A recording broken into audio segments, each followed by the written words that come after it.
अगं ताई ऐक ना. हा बोल ना. तुला राग नाही येणार तर एक बोलू? बिलकुल बोल ना. पहिले तू खूप शांत राहायची, कोणी काही बोललं तर चुपचाप ऐकून घ्यायची, दुसऱ्यांच्या मनाने वागायची. आता अचानक काय झालं ग तुला? आधी मी एक नुसतं सून होती.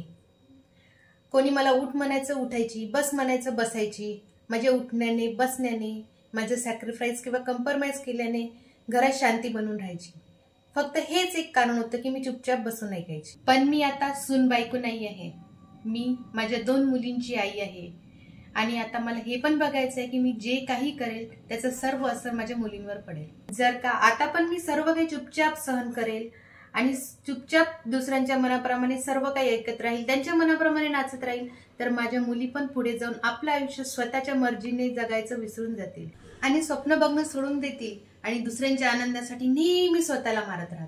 मला माझ्या मुलींना ते नाही शिकवायचं. मी माझ्या आईला हेच करताना बघितलं आहे, म्हणून मी पण तेच करत होती. शरीरात जीव असतो पण आत्मा मेलेली असते. म्हणून मी आता स्वतःसाठी आणि खऱ्यासाठी उभी राहणं शिकलेली आहे. म्हणून मला आता फक्त आणि फक्त माझ्यासाठी जगायचंय आणि माझ्या मुलींसाठी.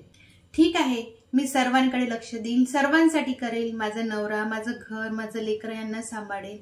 पण हे सर्व करताना मी कधीच स्वतःचा सेल्फ रिस्पेक्ट गमावणार नाही आणि कधीच स्वतःला इग्नोर करणार नाही, जेणेकरून माझ्या मुली पण त्यांचा स्वतःचा सेल्फ रिस्पेक्ट कधीच गमावणार नाही.